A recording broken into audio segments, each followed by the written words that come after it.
L'adultère avec un chien. À Qingzhou, un certain marchand voyageait à l'extérieur et ne revenait souvent point pendant des années entières. À la maison, il y avait un chien blanc. Son épouse l'attira pour s'accoupler avec elle. Le chien s'y habitua comme une chose normale. Un jour, le mari arriva et se coucha avec son épouse. Le chien entra soudainement, monta sur le lit, mordit le marchand et le tua. Plus tard, les voisins la prirent légèrement et furent tous indignés. Ils portèrent plainte auprès du magistrat. Le magistrat fit mettre les fers à la femme. Elle ne voulut point avouer et fut emprisonnée. Il ordonna de lier le chien et de l'amener. Alors seulement il fit sortir la femme. Le chien, voyant soudain la femme, alla directement vers elle, déchira ses vêtements et fit des mouvements d'accouplement. La femme alors n'eut plus de mots pour se défendre.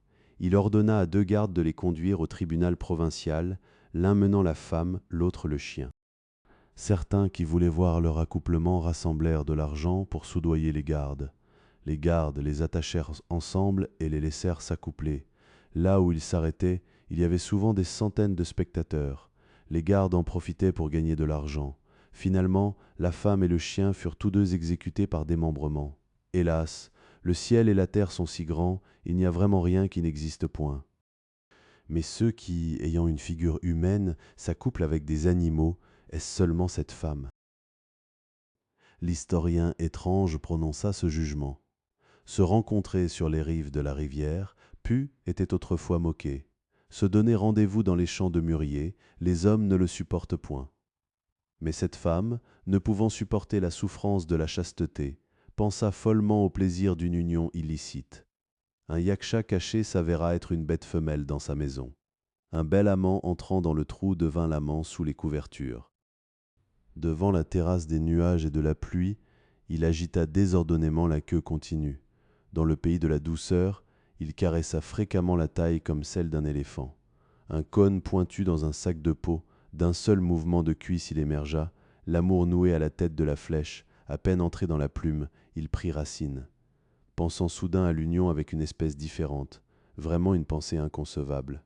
Un chien aboyant commit l'adultère et devint adultère. Jaloux, cruel et meurtrier, la loi de Xiao-He et Cao Shen ne peut le punir. Homme non pas bête, mais en réalité bête, adultère, impur, débauché et puant. Sa chair n'est même point mangée par les chacals et les tigres. Hélas, pour un homme qui commet adultère et meurt, on condamne la femme à être lentement coupée. Mais pour un chien qui commet adultère et tue, dans le monde des vivants, il n'y a point de châtiment. Si un homme n'est point bon, on le punit en le transformant en chien. Mais si un chien n'est point bon, dans le monde des ténèbres, la loi devrait être épuisée. Il convient de le démembrer pour poursuivre son âme et de le conduire devant Yan Luo pour être jugé. Le dieu de la grêle, Monsieur Wang Yunseng prit ses fonctions dans la région de Shu. Il projeta de monter au mont Longu pour rendre visite au maître céleste. Arrivé au lac, à peine fut-il monté dans le bateau qu'une personne arriva en pilotant une petite embarcation, demandant aux gens dans le bateau de faire passer le message. Monsieur Wang le vit, son apparence était noble et imposante. Il sortit de sa poitrine une carte du maître céleste et annonça « J'ai entendu que votre Excellence allait arriver. Je suis envoyé en avant avec mon arbalète. » Monsieur Wang fut surpris de sa prescience et le considéra encore plus comme un être divin. Il se rendit donc sincèrement. Le maître céleste fit préparer un banquet pour l'accueillir. Ses serviteurs, avec leurs vêtements, coiffures, barbes et moustaches, ne ressemblaient point pour la plupart aux gens ordinaires. Le messager précédent se tenait également à ses côtés. Après un moment, il parla à voix basse au maître céleste. Le maître céleste dit à monsieur Wang, « C'est votre compatriote, ne le connaissez-vous point ?» Monsieur Wang l'interrogea. Il répondit, « C'est le dieu de la grêle dont le monde parle, l'Izuoché. » Monsieur Wang fut stupéfait et changea de visage. Le maître céleste expliqua, « Il vient de dire qu'il avait reçu l'ordre de faire tomber la grêle, c'est pourquoi il prend congé. » Monsieur Wang demanda, « Où ?» Il répliqua, « À Zhangqiu. » Monsieur Wang, concerné parce que c'était une région voisine, quitta son siège et demanda la grâce. Le maître céleste dit « C'est un édit de jade de l'empereur suprême. La grêle a un nombre fixe. Comment puis-je être partial ?» Monsieur Wang supplia sans s'arrêter.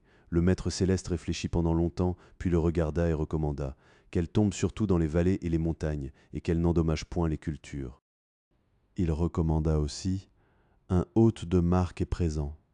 Pars civilement, pas avec violence. » Le dieu sortit et arriva dans la cour. Soudain de la fumée sortit de sous ses pieds, enveloppant la terre. Après un moment, il s'éleva de toutes ses forces, à peine plus haut que les arbres de la cour.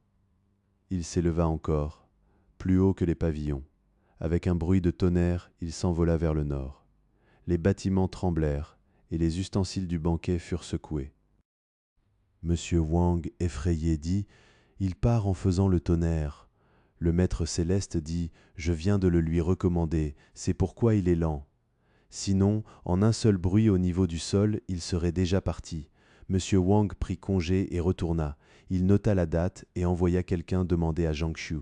Ce jour-là, il y eut en effet une forte chute de grêle. Les fossés et les canaux étaient tous remplis, mais dans les champs, il n'y en avait que quelques-unes. Le mariage de la renarde. À Licheng, le grand Yin Tiangan, dans sa jeunesse, était pauvre, mais avait du courage et de la stratégie. Dans le district, il y avait une demeure d'une ancienne famille, s'étendant sur plusieurs dizaines de mues, avec des bâtiments continus. On y voyait souvent des phénomènes étranges, c'est pourquoi elle était abandonnée et inhabitée. Après longtemps, les herbes sauvages la remplirent, et même en plein jour, personne n'osait y entrer. Un jour, alors que M. Yin buvait avec des étudiants, quelqu'un suggéra en plaisantant « Y a-t-il quelqu'un qui puisse y passer une nuit? Nous paierons tous pour un banquet. » M. Yin se leva d'un bond et répliqua « Est-ce donc si difficile ?» Il prit une natte et partit. Tous l'accompagnèrent jusqu'à la porte et lancèrent en plaisantant « Nous attendrons ici. Si vous voyez quelque chose, appelez vite. » M. Yin rit et dit « S'il y a des fantômes ou des renards, je les attraperai pour preuve. » Il entra donc et vit que les longues herbes cachaient le chemin et que l'armoise était dense comme du chanvre. C'était la première moitié de la nuit, et heureusement la lune était jaune et pâle, permettant de distinguer les portes. Il avança en tâtonnant et arriva enfin à la touraillère.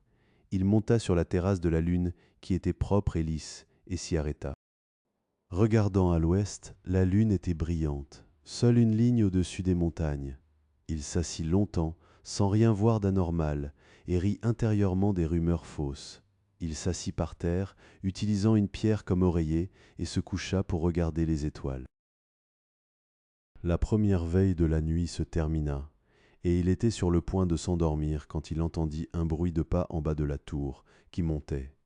Faisant semblant de dormir, il regarda discrètement et vit une personne en vêtements bleus portant une lampe en forme de lotus. Cette personne, le voyant soudain, fut effrayée et recula. Elle s'écria vers les gens derrière elle. « Il y a une personne vivante. » On demanda d'en bas. « Qui est-ce » Elle répondit. « Je ne sais point. » Peu après, un vieil homme monta, s'approcha de M. Yin et le regarda attentivement. Il conclut « C'est le ministre Yin, il dort profondément. Continuons nos affaires. Ce monsieur est généreux, peut-être ne nous grondera-t-il point. » Ils entrèrent donc tous dans la tour, et toutes les portes s'ouvrirent. Après un moment, il y eut de plus en plus d'allées et venues. La lumière des lampes dans la tour était comme en plein jour. Monsieur Yin se tourna légèrement et fit semblant d'éternuer et de tousser. Le vieil homme, l'entendant éveillé, sortit, s'agenouilla et implora « Votre serviteur a une fille, elle se marie cette nuit. Je ne pensais point rencontrer un noble, j'espère que vous ne nous en voudrez point. » Monsieur Yin se leva, le tira et répondit « Je ne savais point que c'était ce soir votre heureuse cérémonie, je suis honteux de n'avoir point de cadeau. » Le vieil homme assura « La visite d'un noble chasse les mauvais esprits, c'est déjà une grande fortune. Si vous pouviez vous asseoir avec nous, ce serait un grand honneur. » Monsieur Yin, joyeux, accepta. Entrant dans la tour, il vit que la décoration était magnifique. Une femme sortit et s'inclina, elle avait environ 40 ans. Le vieil homme précisa: « C'est mon épouse. » Monsieur Yin la salua. Peu après, il entendit une musique assourdissante, et quelqu'un courut en annonçant: « Ils arrivent. » Le vieil homme alla accueillir, et Monsieur Yin se leva aussi pour attendre. Peu après, un groupe de personnes avec des lanternes en soie accompagnèrent le marié. Il avait environ 17 ou 18 ans, d'apparence élégante et belle. Le vieil homme lui ordonna de saluer d'abord l'hôte noble. Le jeune homme regarda Monsieur Yin. Monsieur Yin, comme un témoin, fit un demi-salut de maître de cérémonie. Ensuite, le beau-père et le gendre s'inclinèrent mutuellement, puis prirent place. Peu après, des femmes fardées arrivèrent comme des nuages. Le vin et les mets apparurent comme de la brume, et les bols de jade et les coupes d'or brillaient sur les tables. Après plusieurs tournées de vin, le vieil homme appela une servante pour demander à la jeune demoiselle de venir. La servante entra et ne sortit point pendant longtemps. Le vieil homme se leva lui-même, souleva le rideau et la pressa. Peu après, plusieurs servantes accompagnèrent la nouvelle mariée. Ses bijoux tintaient, et le parfum du mus et des orchidées se répandait. Le vieil homme lui ordonna de saluer vers le haut. Elle se leva et s'assit à côté de sa mère. Monsieur Yin la regarda discrètement. Ses ornements de phénix vert et ses boucles d'oreilles brillantes, sa beauté était incomparable. Ensuite, on lui servit du vin dans une coupe d'or d'une capacité de plusieurs boisseaux. Monsieur Yin pensa que cet objet pourrait servir de preuve à ses amis et le cacha discrètement dans sa manche. Faisant semblant d'être ivre, il s'appuya sur la table et s'endormit lourdement. Tous s'exclamèrent: « Le ministre est ivre. »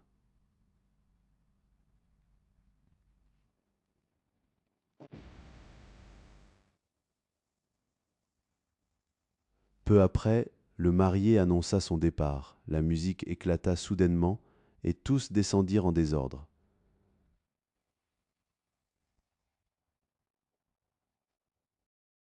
Ensuite, le maître ramassa les ustensiles de vin et constata qu'il manquait une coupe. Il chercha partout sans la trouver. Certains chuchotèrent que c'était l'invité couché. Le vieil homme les avertit rapidement de ne point parler, craignant que M. Yin n'entende. Après un moment, tout fut silencieux à l'intérieur et à l'extérieur. M. Yin se leva alors. Il n'y avait point de lumière, seulement le parfum de la graisse et du vin remplissait les 4 murs. Regardant vers l'est, l'aube était déjà là. Il sortit donc tranquillement. Fouillant dans sa manche, la coupe d'or y était toujours. À la porte, les étudiants l'attendaient déjà, soupçonnant qu'il était sorti pendant la nuit et était rentré tôt. Monsieur Yin sortit la coupe et la leur montra. Tous, stupéfaits, lui demandèrent. Il leur raconta ce qui s'était passé. Tous pensèrent qu'un tel objet n'était point quelque chose qu'un pauvre étudiant pouvait avoir, et le crurent. Plus tard, Monsieur Yin réussit l'examen impérial et fut nommé à Fékyū. Une famille noble du nom de Zhu l'invita à un banquet et ordonna de prendre une grande coupe. Après longtemps, elle n'arrivait point. Un jeune serviteur chuchota à l'oreille du maître, qui montra un visage en colère. Peu après, on apporta la coupe d'or pour inviter l'invité à boire. En l'examinant attentivement, le style et les gravures étaient identiques à l'objet des renards. Monsieur Yin, fort soupçonneux, demanda d'où venait cet objet. On répondit: il y avait 8 coupes au total. Quand le maître était à la capitale, il avait demandé à un bon artisan de les fabriquer. C'est un objet transmis de génération en génération, conservé précieusement depuis longtemps. Parce que votre Excellence nous fait l'honneur de sa visite, on les a sortis des coffres, mais il n'en reste que 7. Nous soupçonnons qu'un membre de la famille les a volées, mais elles étaient scellées par la poussière depuis 10 ans, ce qui est incompréhensible. Monsieur Yin rit et suggéra: la coupe d'or s'est envolée. Cependant, un trésor familial ne doit point être perdu. J'en ai une qui lui ressemble beaucoup, je vais vous l'offrir. À la fin du banquet, il retourna à son bureau, prit la coupe et l'envoya rapidement. Le maître l'examina attentivement et fut stupéfait. Il vint en personne remercier M. Yin et demanda d'où elle venait. M. Yin raconta alors toute l'histoire du début à la fin. Il comprit alors que les renards pouvaient transporter des objets à 1000 lis, mais n'osaient point les garder définitivement. Le péché du moine. Un homme du nom de Jang mourut soudainement. Il suivit un messager des enfers et vit le roi des ténèbres. Le roi vérifia le registre, s'emporta contre le messager pour l'avoir attrapé par erreur et ordonna qu'on le renvoie. Jang, en descendant, pria discrètement le messager de lui faire visiter les prisons des enfers. Le messager le guida à travers les 9 niveaux, lui montrant la montagne de couteaux, l'arbre d'épée, un par un. Enfin, ils arrivèrent à un endroit où un moine était suspendu à l'envers, une corde passant à travers ses cuisses, criant de douleur. En s'approchant, Jang vit que c'était son frère aîné. Jang, le voyant, fut surpris et attristé. Il demanda « Quel péché l'a mené ici ?» Le messager expliqua « Il est moine, il a collecté beaucoup d'argent, tout dépensé dans la débauche et le jeu, c'est pourquoi il est puni. Pour échapper à ce malheur, il doit se repentir lui-même. » Jang, une fois revenu à la vie, soupçonna que son frère était mort. Apprenant qu'il résidait au temple Xingfu, il alla le visiter. En entrant, il entendit immédiatement ses cris de douleur. Entrant dans la chambre, il vit des plaies entre ses cuisses, du pu et du sang coulant abondamment. Il était suspendu par les pieds au mur, exactement comme dans les enfers. Jang, effrayé, lui demanda la raison. Il répondit « Si je suis suspendu, la douleur est supportable. Sinon, elle pénètre jusqu'au cœur. » Jang lui raconta alors ce qu'il avait vu. Le moine, fort effrayé, renonça à la viande et au vin et récita sincèrement les sutras et les incantations. Après 15 jours, il guérit. Il devint alors un moine vertueux. L'historien étrange dit « Les prisons des enfers sont vagues et lointaines, les méchants s'en excusent souvent, mais ils ne savent point que les malheurs visibles sont les châtiments invisibles. Ne faut-il point les craindre ?»